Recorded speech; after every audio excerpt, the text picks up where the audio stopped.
j'avais une discussion avec une amie qui me disait qu'il faudrait presque comme un permis de conduire, un permis d'utiliser l'intelligence artificielle, comme ça, qui nous permettrait de connaître les tenants, les aboutissants, comment ça fonctionne et d'en connaître les limites. Bonjour, je suis Manuel Davy et je vous souhaite la bienvenue dans les carnets de l'IA. Ce podcast, c'est l'occasion de vous partager les expériences de la communauté de celles et ceux qui font bouger l'intelligence artificielle. Pourquoi et comment adopter l'IA dans son entreprise ? Par où commencer ? Ou encore, quelles sont les bonnes pratiques pour performer ? Autant de questions auxquelles nous apportons des réponses avec des spécialistes du sujet. Bonjour à tous, je suis aujourd'hui avec Olivier Vulveric à l'agence Octo Technologies Nord à Lille. Bonjour Olivier. Bonjour Manuel. Donc tu es le CTO, donc le Chief Technical Officer et le co-responsable de l'agence. Est-ce que tu peux te présenter en quelques mots et nous présenter également Octo Technologies ? Eh bien sûr. Alors, donc, je suis chez Octo depuis 6 ans et demi, depuis la création de cette agence lilloise. Octo Technologies, on est une société de conseil et de réalisation. Donc, on accompagne nos clients à être meilleurs dans ce qu'ils font grâce au numérique. Oui. Donc, on est un peu une sorte de SN avec une particularité, c'est que nous, on aime bien, quand on arrive chez les clients, on aime bien partir. Ça veut dire qu'on a terminé notre travail, donc on a une finalité. Et mon rôle dans le dispositif, c'est de donner une orientation technologique à suivre qui permet de mieux adresser les problématiques de nos clients. Donc, c'est-à-dire qu'on travaille ensemble, on met en place nos orientations technologiques, notre offre de valeur qui soit en phase avec notre marché pour répondre efficacement aux besoins de nos clients. Alors en ce moment, on parle beaucoup de data et d'IA et en préparant cet épisode, on s'est dit que ce serait intéressant pour nos auditeurs de parler de RAG. On en avait parlé un petit peu avec Laurent Daudet il y a quelques épisodes. Donc est-ce que déjà tu pourrais nous rappeler ce que c'est qu'un RAG et puis quels sont les impacts en fait de cette technologie-là dans les entreprises que vous accompagnez ? Bien sûr. Alors, le RAG, c'est un système qui vient en complément des systèmes d'IA génératifs, notamment des large language models, comme ChatGPT, comme ChatGPT, Gemini et d'autres. Mistral AI, qui a son modèle. Donc, en gros, les modèles de génération d'intelligence artificielle génèrent du contenu texte par texte, on va dire token par token. Oui. Donc, on lui donne des éléments d'entrée et il génère des éléments de sortie par rapport à une base de connaissances qu'il a récupérée d'Internet, qu'il a apprise. Donc, c'est le P du GPT, le pre-trained. D'accord. Donc, tout ça a appris sur une base de connaissances d'Internet. Maintenant, si on veut interroger une base documentaire qui nous est propre, qui est inconnue de ces systèmes ChatGPT, on peut utiliser en amont ce qu'on appelle un RAG, un système de RAG, qui va permettre d'extraire, de faire un retrieval des documents que nous avons en propre. D'accord. De générer un pré-prompt, c'est-à-dire qu'il va commencer à générer un système, un texte, un ensemble de tokens par rapport à nos documents qui va compléter le prompt. Et quand on va poser une question, il va aller chercher d'une part dans sa base de connaissances pour comprendre la question et d'autre part dans le prompt qu'on lui aurait injecté via notre RAG auparavant.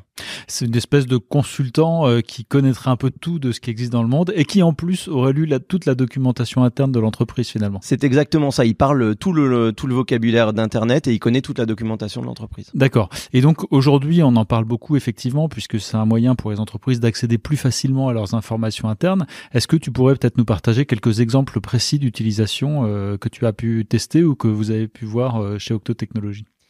Alors, dans les exemples d'utilisation, on a par exemple des clients qui vont avoir besoin d'interroger leur catalogue produit ou leur base de connaissances, donc leur catalogue produit. Ils font un RAG, ils essayent de rendre interrogeable en représentation mathématique leur catalogue de produits pour être capable de l'injecter dans le moteur de ChatGPT ou un autre système LLM et lui demander de dire tiens, si je te pose une question en disant par exemple je veux changer mes interrupteurs de maison, je dispose d'un courant de 120 volts avec un différentiel 16 ampères, qu'est-ce que tu peux me proposer comme solution dans le catalogue qui va permettre de compléter ça ? D'accord, donc par exemple sur un exemple d'un équipementier de matériel électrique, quand il y a un client technicien qui doit faire un intervention qui vient poser des questions au comptoir, ça permet j'imagine, d'avoir des réponses très précises par rapport à un besoin qui est exprimé de manière naturelle. Ouais, exactement. Les autres sujets sont l'interrogation de la base documentaire. Donc, on a même un sujet en propre dans notre société de conseil. On a une grosse base documentaire parce qu'on a 24 ans d'existence.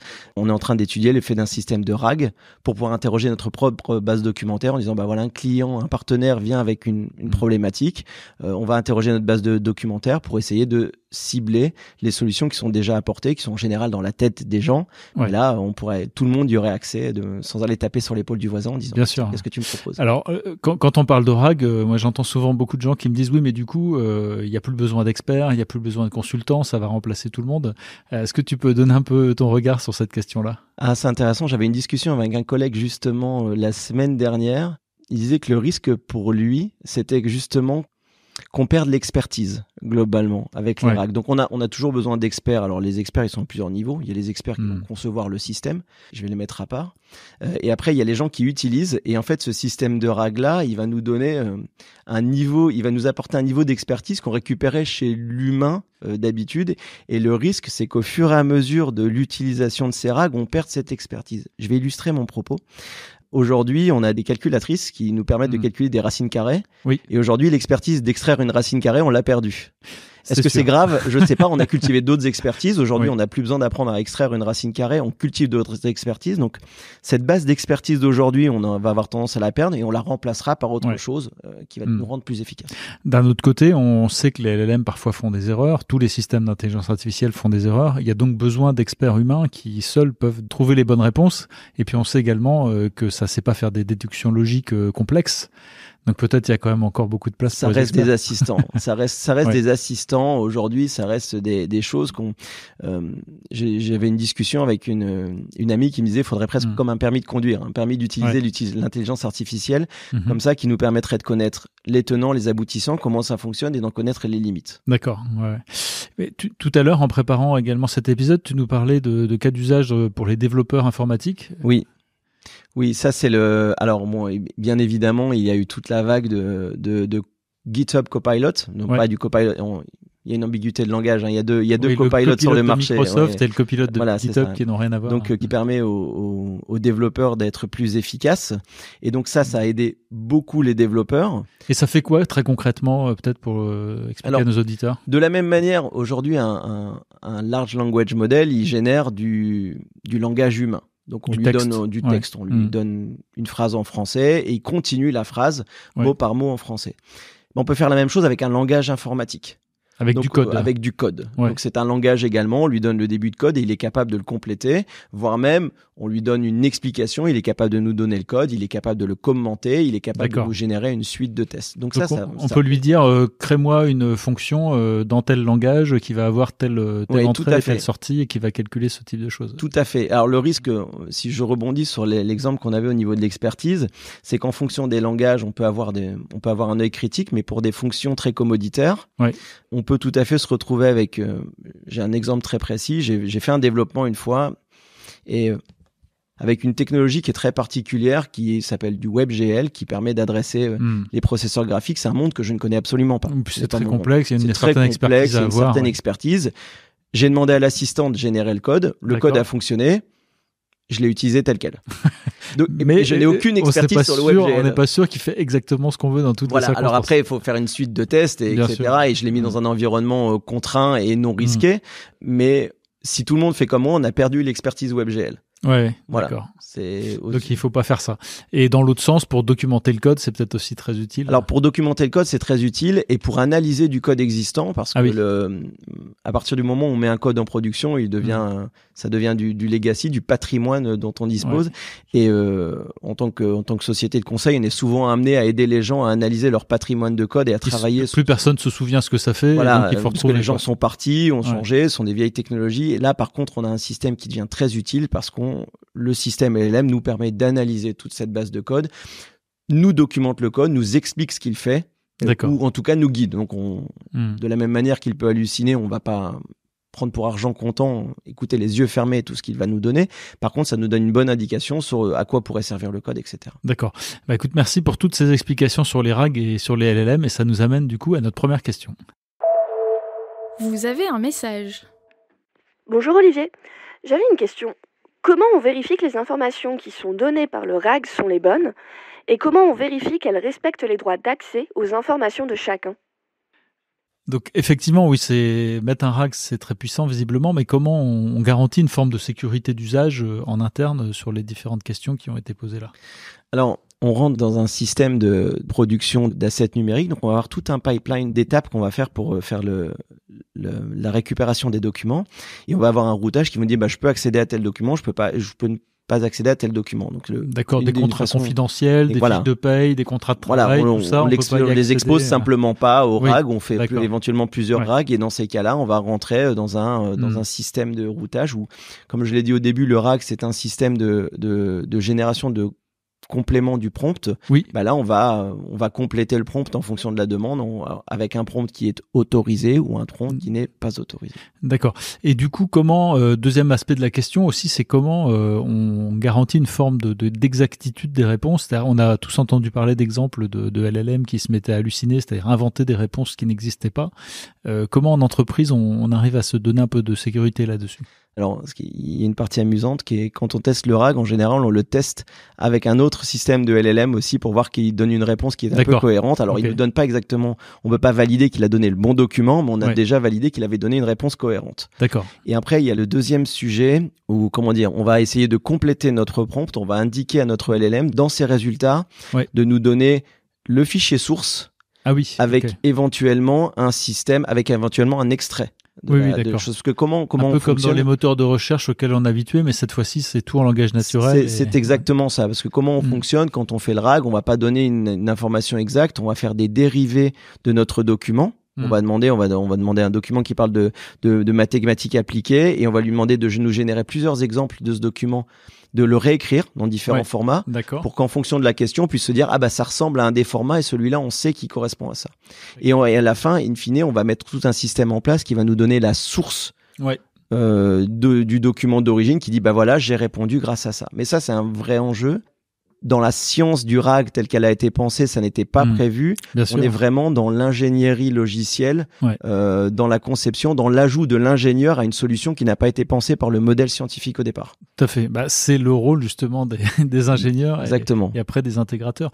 Du coup, il me vient aussi une remarque peut-être pour mettre ça en avant auprès de nos auditeurs, c'est qu'un RAG finalement, je comprends dans ce que tu dis que tu peux le brancher sur quasiment toutes sortes de documents, c'est-à-dire à la fois des Word, des emails, des PowerPoint et compagnie, et à partir de là faire tout un tas d'opérations. Oui, exactement. Un RAG, c'est ni plus ni moins que un processus d'extraction des documents, un processus de conversion du document de son format natif dans un format numérique mathématique, dans un ensemble, dans un tableau de valeurs de nombres. Et donc cette étape-là, elle est typiquement c'est typiquement de l'ingénierie informatique au sens propre du terme, science de l'information. Donc on peut prendre potentiellement n'importe quel document et le convertir à partir du moment où on est capable d'en faire une représentation textuelle. Un exemple bête, on prend une image, si on est capable d'en faire la représentation en disant tiens, on a ça ici, on a un oiseau en haut à gauche, etc. On peut tout à fait compléter notre prompt par rapport à ça. D'accord. Et je suppose qu'il n'y a pas besoin de faire un gros réapprentissage à chaque fois qu'on rajoute un document. Le but du RAG, en fait, pour utiliser un gros langage de LLM, on a plusieurs méthodes. On a soit on récupère le modèle mathématique, on le réentraîne complètement, ce qui demande des puissances de calcul phénoménales que seuls les très gros, coûte très cher, ça coûte très cher et les très gros peuvent se faire ça. Soit on fait du fine tuning, c'est-à-dire qu'on va réapprendre une partie du modèle, on va vouloir restreindre son vocabulaire, on va lui demander de ne parler que français, on va réapprendre une partie, et après on a le RAG qui utilise le modèle et qui va juste compléter le système, le contexte d'interrogation au départ. Et puis après on a le prompt engineering où là on fait tout à la main, on tape. Voilà. Très bien, ça nous amène à notre deuxième question. Vous avez un message. Bonjour Olivier. Est-ce que tu peux donner quelques exemples complémentaires de RAG sur lesquels vous avez travaillé récemment ? Alors, on a deux exemples qui sont plutôt de l'idéation sur un produit qu'on pourrait concevoir à base de LLM et de RAG. Le premier étant quand on travaille avec des clients, on a l'habitude de faire un découpage globalement en domaine, c'est-à-dire que le client adresse un ensemble de problématiques, et pour être efficace dans la gestion de son SI, on découpe ces problématiques en différents espaces de problèmes distincts. D'accord. Par exemple, on va gérer, si on est un retailer, on va gérer le e-commerce, la logistique, enfin ça peut être le back-office magasin, c'est l'ensemble de domaines métiers. Et quand on reçoit un appel d'offres, comme c'est le cas souvent dans les marchés publics ou autres, on va vouloir répondre on va être capable de s'engager à fournir une solution. Et donc, cette solution, elle va avoir un impact sur notre système d'information au sens large et donc sur différents domaines. On pourrait utiliser le RAG, et c'était une des idées qu'on avait, utiliser le RAG en disant, j'alimente l'appel d'offres, donc je transcris en prompt, et je mets mon RAG en donnant l'ensemble, la description de mes différents domaines, et le LLM va me dire, par rapport à cet appel d'offres, je vois que ça parle de ça, de ça, de ça, et donc ça va avoir un impact sur ce domaine métier, cet autre domaine métier, cet autre domaine métier, et on pourrait même aller jusqu'à se dire, par rapport à ce que je vois, cette solution-là, tu l'implémentes déjà, cette solution-là, elle n'existe pas chez vous, donc c'est un vrai assistant. Ça fait une préévaluation, de l'ampleur un peu de la charge de travail et de tout ce qu'il va falloir toucher. Donc ça sécurise le demandeur et le répondant, parce que le demandeur, déjà lui, il pourrait l'utiliser également, mais ça sécurise le répondant pour être capable de se dire je ne réponds pas à côté, je ne m'engage pas sur des choses qui sont irréalistes par rapport à mon patrimoine. Alors tu parlais aussi d'un deuxième exemple. Oui, il y a un deuxième exemple qui nous touche. Alors c'est un exemple qu'on a avec mes collègues ici qu'on voudrait tester. Aujourd'hui, nous sommes une société de conseil et dans notre société de conseil, on a 4 grands pans d'intervention. On a le développement logiciel, le produit, l'accompagnement en mode produit, le platform thinking et le dernier, tout ce qui est data IA. Ça nous donne un patrimoine très important de choses qu'on est capable de réaliser pour accompagner nos clients, et on a une grosse base documentaire aujourd'hui sur Confluence avec ce que font les différentes équipes, et là on pourrait alimenter on aimerait bien essayer en tant que preuve de concept d'alimenter, de prendre notre base de connaissances, de l'alimenter dans un RAG et d'être capable de lui poser des questions en disant tiens, est-ce qu'aujourd'hui on apporte ce genre de solution à des clients, et là qu'ils nous disent oui, ça c'est transverse, parce qu'évidemment là, je l'ai décrit comme des verticales.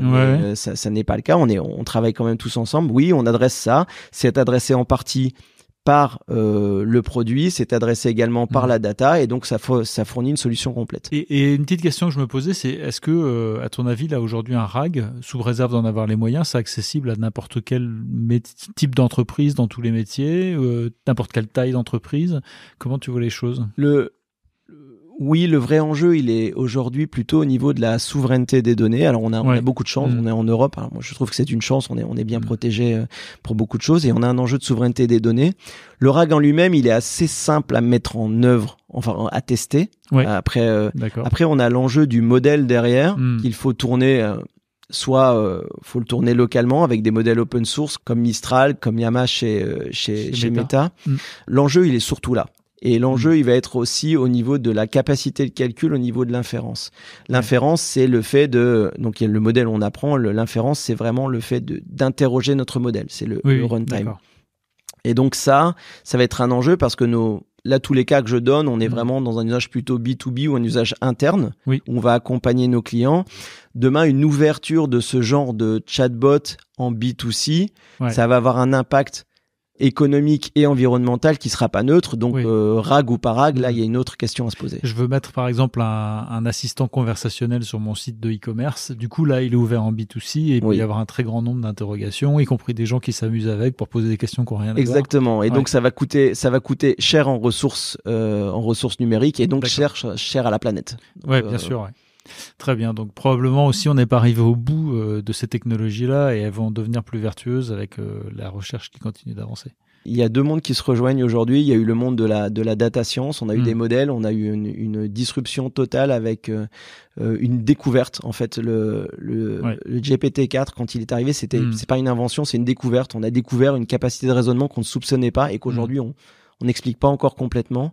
Et aujourd'hui, on a ce monde de l'ingénierie qui le rattrape pour mettre des choses, déjà optimiser les processus, optimiser les systèmes d'inférence. On essaye de mettre des modèles plus petits, de diminuer le nombre le dictionnaire de tokens en entrée, et c'est le rapprochement de ces 2 mondes aujourd'hui qui va nous apporter des nouvelles solutions disruptives pour demain. Donc, un peu comme quand l'électricité a été découverte, les gens se sont dit mais qu'est-ce qu'on va faire avec ce truc-là ? Exactement. Et puis finalement les usages sont apparus et se sont normalisés par la suite. Là les gens ont eu plein d'idées, et là aujourd'hui il y a l'ingénierie qui arrive, qui essaye de dire on ouvre le champ des possibles en se disant tiens, on va restreindre, on va être capable d'être frugal, de mettre ça dans les mains de tout le monde, et ça va être chouette.